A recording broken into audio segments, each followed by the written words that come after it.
армысыздар. Есімім Қаменбай Арман Рауылы. Жандарбек Мусин атындағы Көкшетау жоғары қазақ педагог колледжінің физика пәнінің оқытушысы. Бүгінгі тақырыбымыз фотоэффект, фотон энергиясы. Мазмұнына келетін болсақ, біріншісі фотоэффект және толқын ұзындығы, фотоэлектрондардың кинетикалық энергиясы, фотоэлектрлік құбылыс және Эйнштейн формуласы, шығу жұмысы, фотон импульсы. Фотоэффект құбылысы сәуленің түсу интенсивтілігі тәуелсіз кейбір ұзындықтары толқындарда пайда болады. Фотоэффект құбылысы берілген металға кейбір ұзындықтағы толқындар түскенде байқалады. Сонымен қатар фотоэффект құбылысы қысқа толқындардың әсерінен пайда болады. Ал ұзын толқындарда кейбір жағдайда ғана пайда болады. Фотоэффект байқалатын ең үлкен толқын ұзындығы фотоэффектің қызыл шекарасы деп аталады. Көп тұрғаныңыздай, сіздерде үш формула тұр. Бірінші формулаға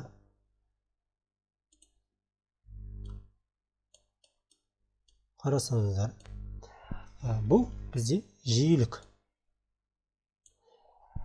Жиіліктің өлшем бірлігі герц және секунд минус бірінші дәреже. А әрпіміз бұл бізде шығу жұмысы, өлшем бірлігі джоуль. H дегеніміз ол бізде тұрақты, Планк тұрақтысы. Келесі бұл бізде жаңа айтып кеткендей қызыл шекараның толқын ұзындығы, ең үлкен толқын ұзындығы. S дегеніміз ол жарық жылдамдығы.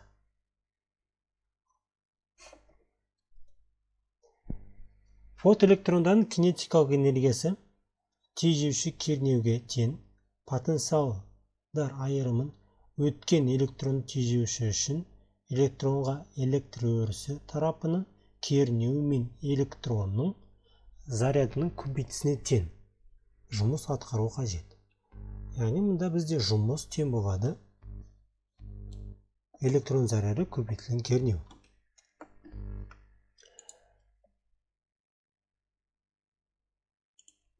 Бізде электрон заряды тұрақты.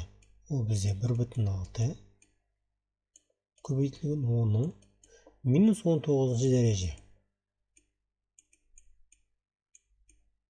Өлшем бірлігі 10. Енді мұнда екінші формулада энергиямен жұмысы теңестіріп отыр. Физикада бөлшектердің энергиясы электрон вольтпен өлшенеді.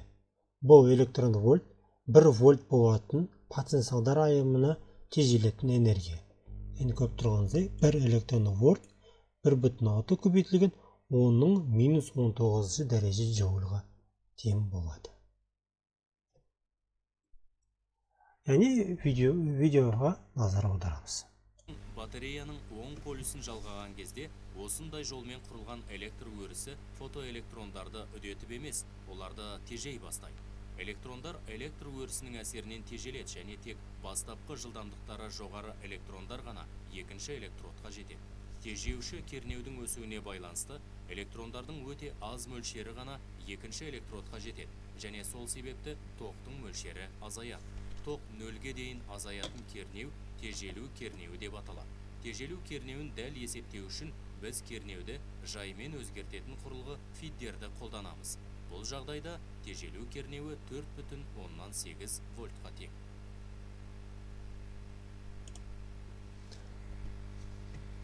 Келесі электромагниттік құбылыс және Эйнштейн. Электромагниттік сәуленің энергиясы үлеспен тасымалданады. Фотон деп аталатын бөлшек квант энергиясын тасымалдайды және энергияның шамасы сәуленің жиілігіне пропорционалды. Эйнштейн тұжырымы бойынша фотоэффект құбылысы фотон ретінде белгілі жарық бөлшектерінің әсерінен туындайтын деген Эйнштейн тұжырымы батыл ой деп саналады. Себебі 19 ғасырда Максвеллдің теориясы табысты болған соң жарық энергиясының тасымалдануы толқын ретінде қарастыра бастады. Мұнда бізде Эйнштейн формуласы тұр. Бейнебаянға назар аударамыз. Бір кезде фотоэффект құбылысы түсіндірілуі мүмкін емес құбылыстардың бірі ретінде қарастырылған болатын. Толқын мен тасымалданған энергия мөлшері толқын амплитудасына байланысты. Неліктен цезийде тіпті әлсіз көк түстің өзінде бұл эффект байқалады, ал қызыл түсті күшті сәулені қолданғанда байқалмайды. Сәулелену қарқынының кемуі электрондар энергиясының төмендеуіне әкелуі тиіс, алайда тек электрондар саны ғана азаяды. Амплитудасы өте төмен толқын аудан бірлігіне өте аз энергия алып келеді.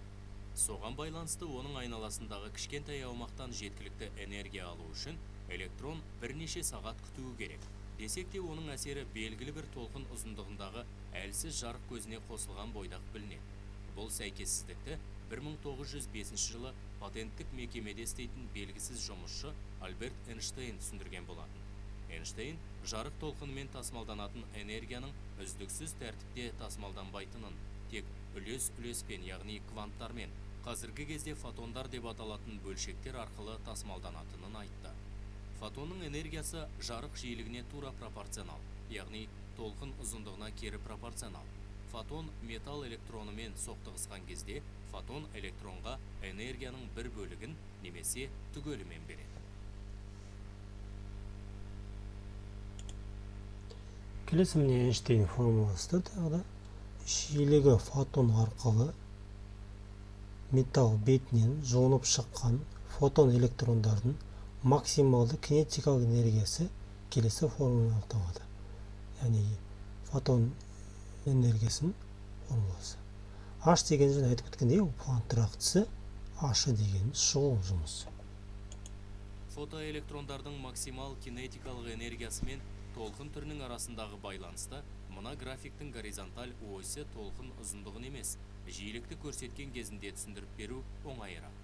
Толқынның максимал ұзындығы лямбада максимум жаңағы графикте көрсетілгендей, минимал жиілік ню нөлге сәйкес келеді. Графиктегі қисық сызықты сипаттаған кезде біз онда берілгендерді пайдаланып, мыналарды есептей аламыз.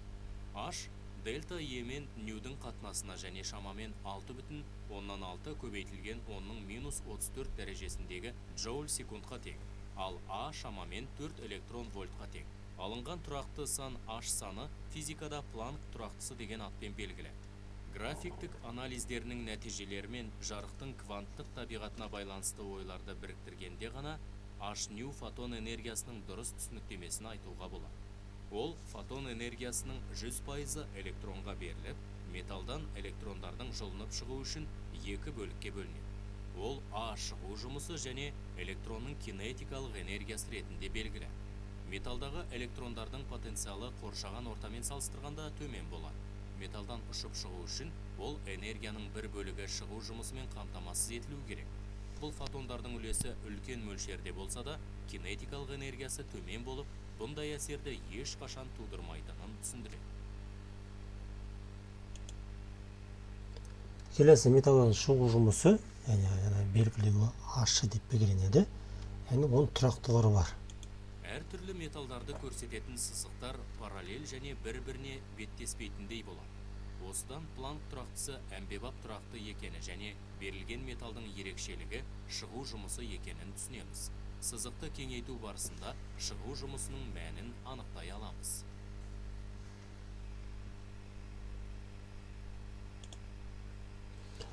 Келесі фотон импульсі P-мен белгіленеді. Бірінші формуласы масса, тыныштық массасы көбейтілген жарық жылдамдығы. Екінші формуласы түрлендірілген. Үшіншісі формулада Планк тұрақтысы толқын ұзындығына қатынасы. Яғни фотон импульсінің өлшем бірлігі килограмм көбейтілген метр бөлінген секунд. Жарық жылдамдығы тұрақтысы 3 көбейтілген 10-8 дәрежесі метр бөлінген секунд. Жаңағы Планк тұрақтысы 6,62 көбейтілген 10-ның минус 34 дәрежесі. Өлшем бірлігі джоуль бөлінген секунд. Осыған байланысты біз мысал шығарамыз. Екі мысал бар. Бірінші мысал. Берілгені. Массасы электрон тыныштық массасына тең фотонға қандай толқын ұзындығы сәйкес келеді? Бізде тыныштық массасы электрон тыныштық массасы тұрақты. Ол бізде 9,1 оның минус 31 дәреже.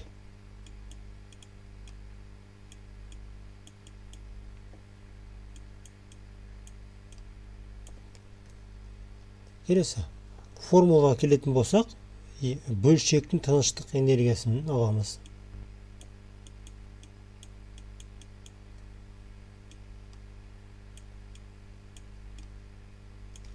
Және фотон энергиясы.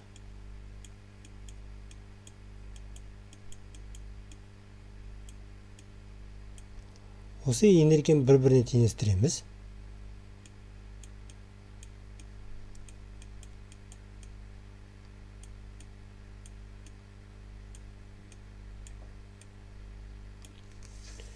Енді бізде толқын ұзындығының формуласы.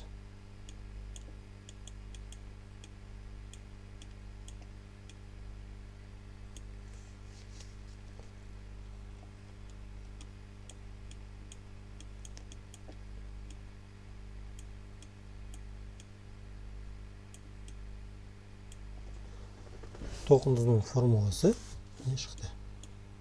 Яғни Планк тұрақтысы бөлінген масса көбейтілген жарық жылдамдығы. Түрлендіретін болсақ, бізде Планк тұрақтысы 6,63, оның 34 дәрежесі. Тыныштық массасы бізде электронның 9,1 көбейтілген 10-ның минус 31 дәреже. Жарық жылдамдығы 3 көбейтілген 10-ның 8 дәрежесі. Яғни шығады бізде 0,242 мұнан минус 11 дәрежесі. Яғни 2,4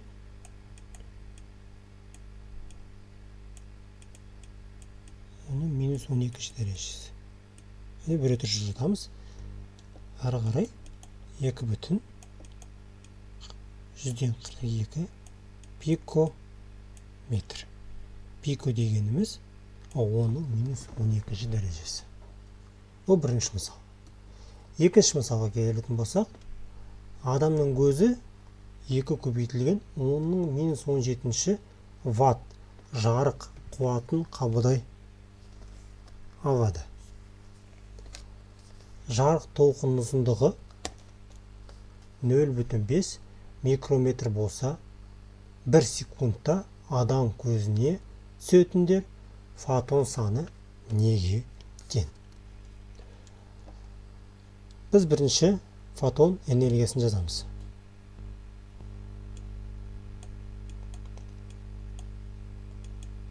Фотон энергиясы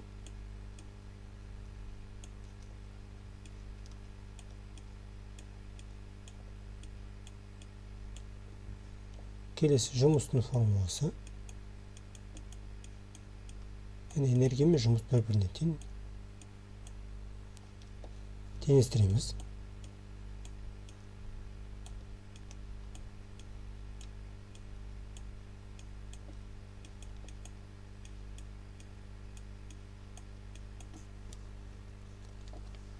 Теңестіргеннен кейін біз электрон санын немесе фотон санын түрлендіріп алып шығамыз.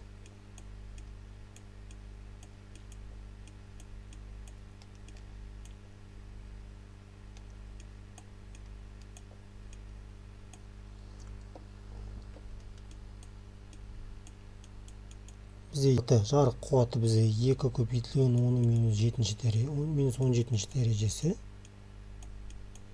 Уақыт бізде 1 секунд берілген. Ұзындық бізде 0,5 микрометр. Яғни микро дегеніміз ол минус 6 дәреже.